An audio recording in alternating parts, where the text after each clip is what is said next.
Hey everyone, I'm back here with Connor, and today I thought we would have a little chat about why we got interested into bodybuilding. Sounds fun. Yeah, so what made you so interested in bodybuilding, So Connor? for me, let's think back. I started training when I was about 14 years old, and it was because I'd done shot put in school, Yeah, and I wanted to get stronger for the districts. And then the more I trained, literally, like my body changed so quick. So I was only training in the school gym, and within about 6 months, like I was stacking all the machines. They're all too light. And I absolutely loved the feeling from training and the way my body just started to change so quick. So initially I was only interested in getting stronger. I didn't really care about how I looked. But obviously the stronger I got, the bigger I got, and suddenly the shift changed from wanting to just get stronger to, wow, I love the way I look. And the focus switched from strength training to bodybuilding. So after that, I joined the local bodybuilding gym. I think I was only 15 at the time, and the owner knew that recognised my last name because it's quite a unique last name, and she knew that I wasn't old enough because she knew my mum. yeah, And she was like, the woman that was working was like, "Oh, don't you remember we went to his 16th birthday party? Go on, let him in, let him in." So they ended up letting me in, and yeah, it was a bit of an eye opener because there were some freaking monsters in there, like serious guys. I remember walking in there was this black dude, dripped in gold, thick gold chains. You know, the old school 90s baggy bodybuilding trousers. And he was squatting about 5 plates, and the bar was bending over his back, and I was like, holy shit. I was like, this is another level. So yeah, that was when the sort of addiction started there for me. How about you? Well, for me, actually, I suppose the first time I saw anything that was muscular was actually Action Man when I was like 3 years old. Yeah. And the one that swam and I took all of its clothes off. So that's probably hinting to other things as well. But that was like my first sort of like seeing someone that is like muscular. Yeah. And then you always saw like the heroes of TV shows were always like very built. Yeah, they used to be. Yeah. Not anymore. Not anymore. And like especially Dragon Ball Z. Oh, of course, Dragon Ball Z. Yeah, Yeah. that's another one of my favourites as well. Yeah. Yeah. I never used to watch it, but I would always feel very awkward when I saw it because my Yeah. brother used to watch it all the time, and I was kind of like, oh my god. But that was my first experiences with it, and then I kind of knew that I couldn't do anything at that age. Yeah.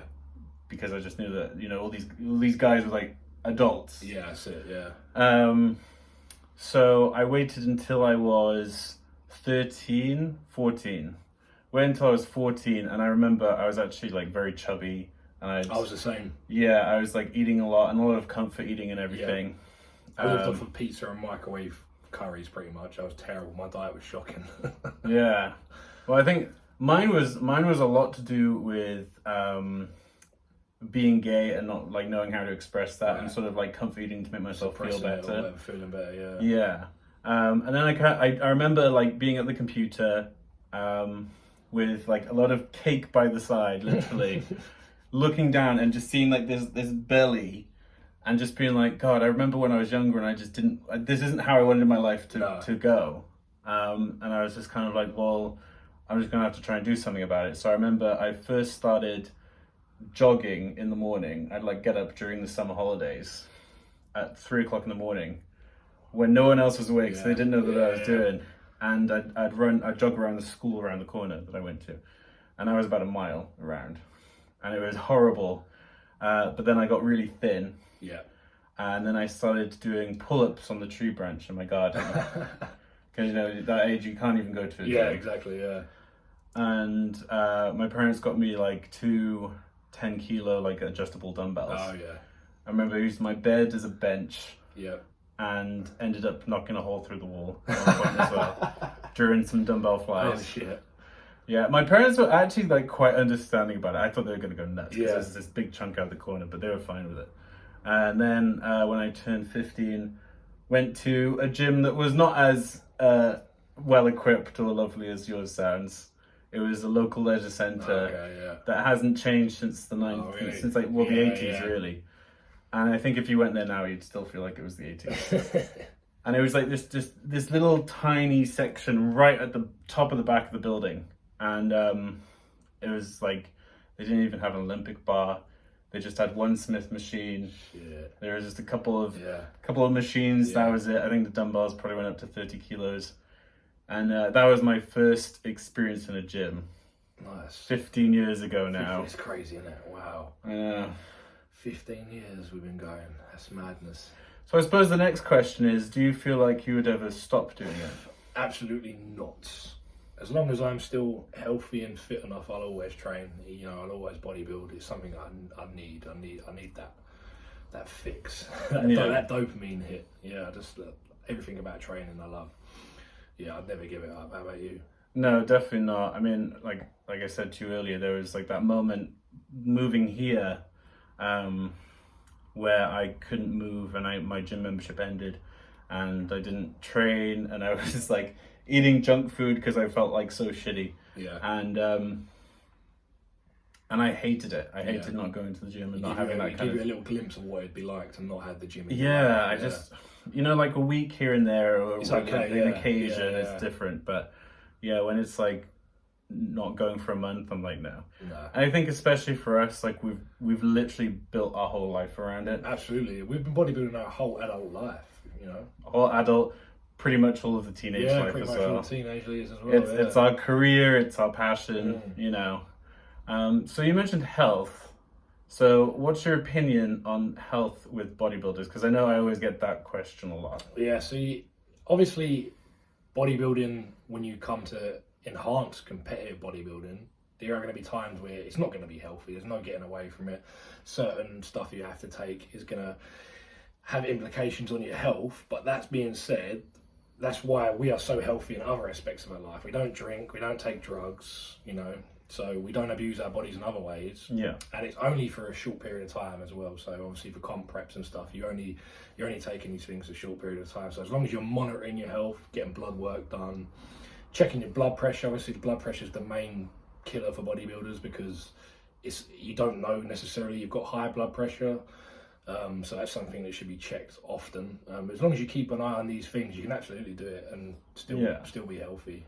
Well, I mean, like, even a lot of the things that you mentioned, I think those could apply to everybody. So it's really something that everyone should be doing. Oh, absolutely. Because, I mean, health for anyone, we don't really know what's going on inside our bodies until something's like, this isn't right. Yeah, exactly. So, I mean, it's always good to have, like, a regular sort of checkup or blood work definitely. or something. Just like a little health checkup. I mean, we're always told, like, we've got to get our teeth checked every 6 months. Yeah, that's true, And then no one's like, Checking but what about your body, your heart rate, everything like that.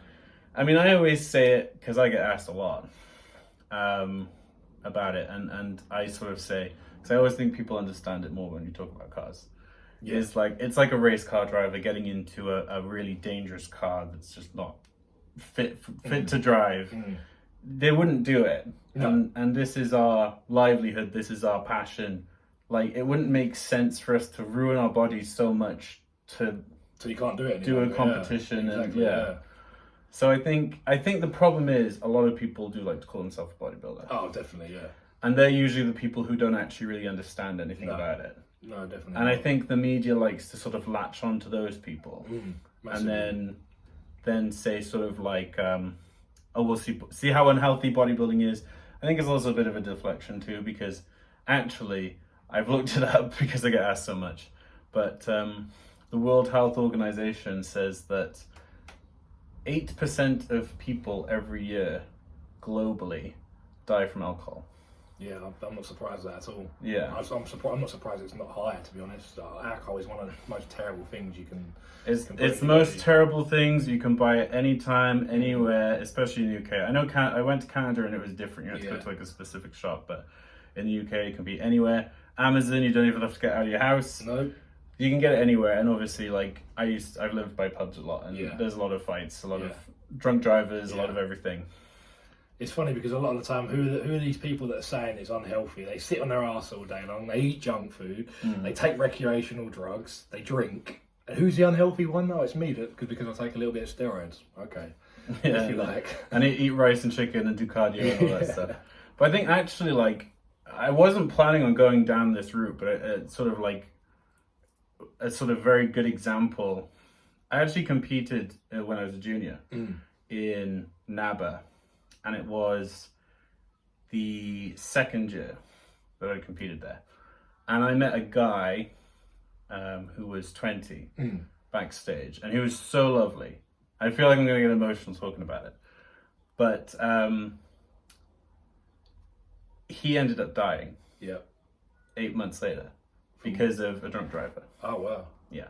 Same thing happened to somebody I competed with. It was my first ever show, actually. He was killed in a car crash shortly after the show. It's funny. Not funny, but it's a coincidence. Yeah. Was it from I'm someone not else? sure if he was a drunk driver or not, but yeah, it was a car collision. Yeah. Yeah, I think from what I remember hearing, that the guy who did it was in his 40s. Like crashed into the guy that I knew who was 20. Don't tell me they blame steroids. yeah, but he was like 3 or 4 times over the limit. Wow. He got 2 years. 2 years? 2 years. That's insane. Seriously, what the fuck is wrong with the system? That is not right, is it?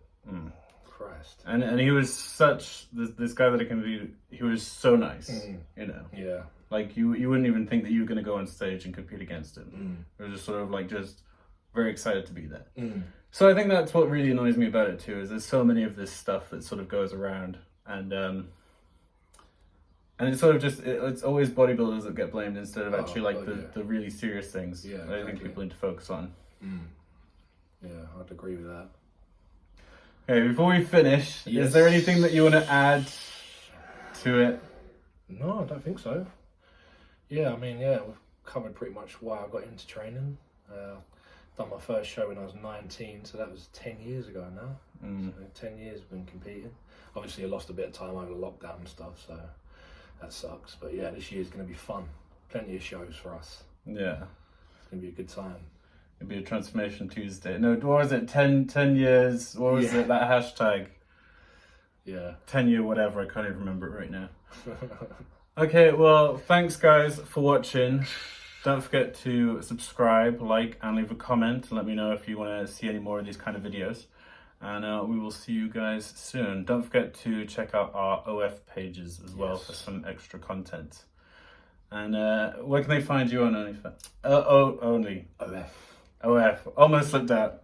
Big Connor. Big Connor. At Big Connor. You will not be disappointed, obviously. At Big Connor and at Welshy, Mr. Welshy. Do you know what? I'll link it down. Because I can't remember right now. Or Connor's flexing.